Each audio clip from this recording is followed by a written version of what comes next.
Hi. Tricia's talk is kind of a good lead segue into what I'm doing.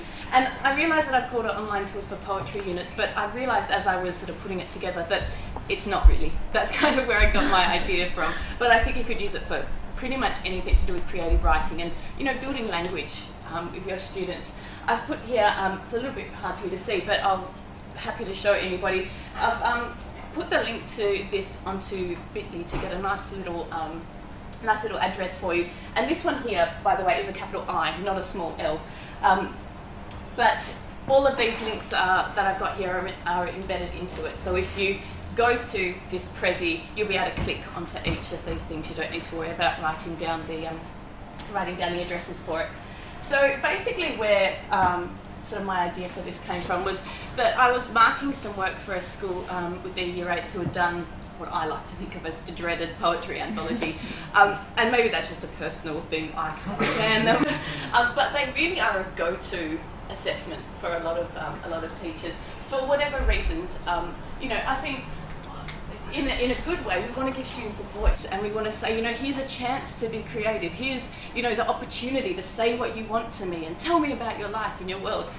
But I think we really have to acknowledge that 13 and 14-year-olds have a really limited worldview and not very many experiences to draw from. So unless you're happy to get a poetry anthology full of my best friend, my boyfriend, or sort of really broad ideas about war, maybe you need to sort of think about, well, how can we inspire them to do something different, or just have a different view, or look at things that they are more aware of and not think that they need to go into these depths of, you know, passionate love that maybe a 13-year-old doesn't really get.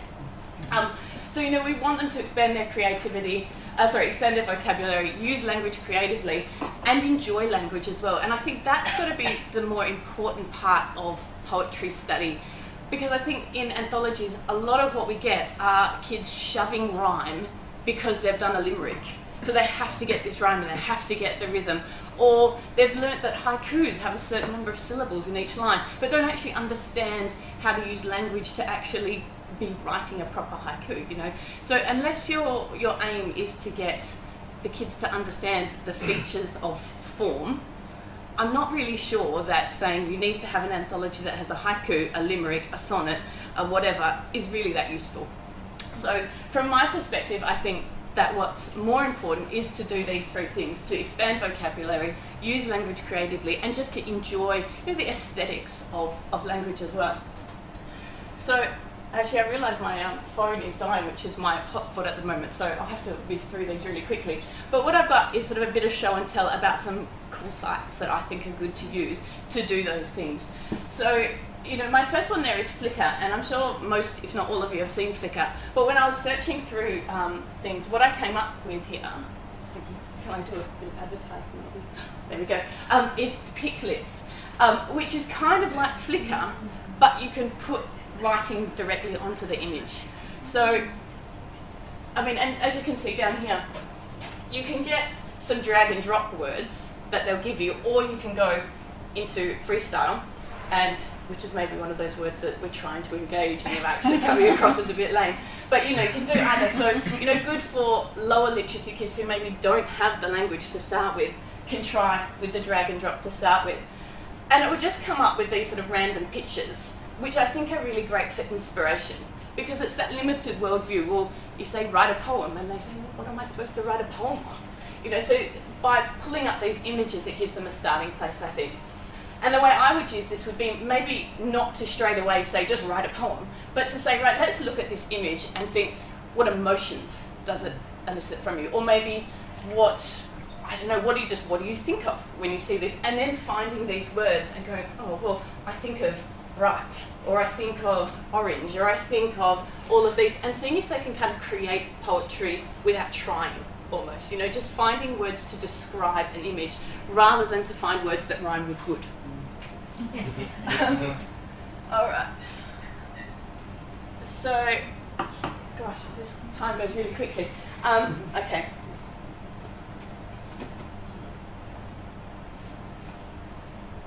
So WordSpy is, I just think it's a really fun site as well.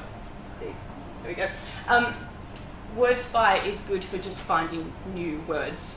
and it gives them definitions, but not just sort of words that they might not have come across, but words like the one I saw last night, I don't think it's up there, pank, which I hadn't heard about before, which I think is great, like as in a professional aunt, no kids. And maybe I think that's a great word to use.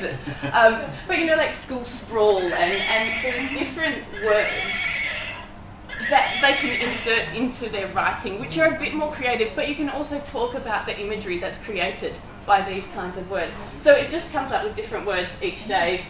You can go through the recent posts and all that kind of stuff as well. Okay.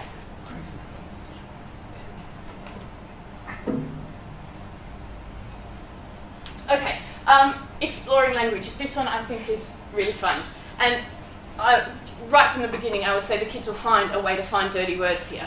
It doesn't have any on their own, but you can stack.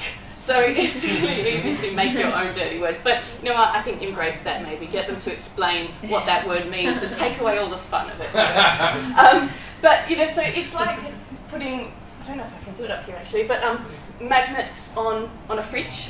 You get those little kits, so maybe if I do it from here, so you could just move them around. And again, ways that I might use this would be to say, find me the best sentence that uses the word artichoke, and get them to build a sentence using all these different words here. So here's artichokes here.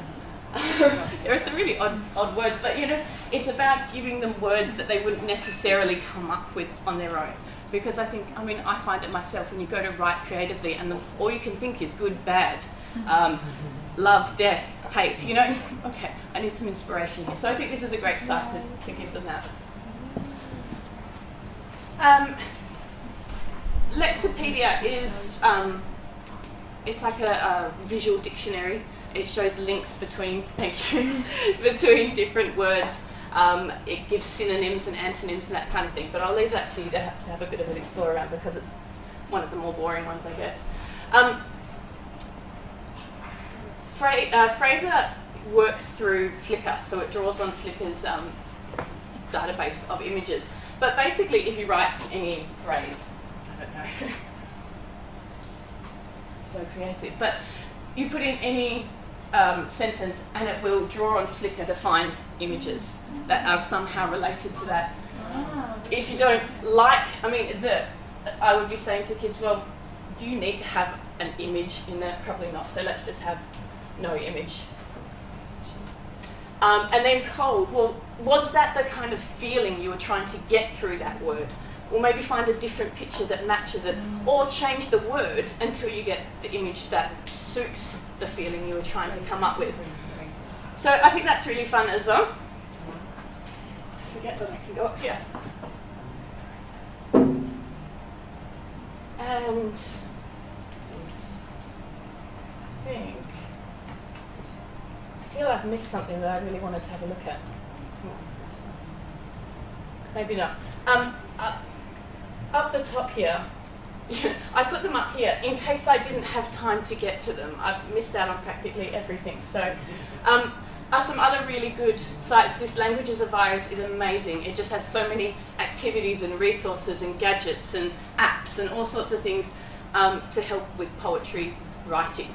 And this Lingro, I think, is amazing for lower literacy kids. Basically what Lingro does is you run it in the background. So say if, I don't know, whatever site you're looking at, Wikipedia for want of a better one, you put in the address for the site you're looking at, click on English, the arrow next to English Dictionary, and it will run that page in a separate tab, but makes every single word clickable.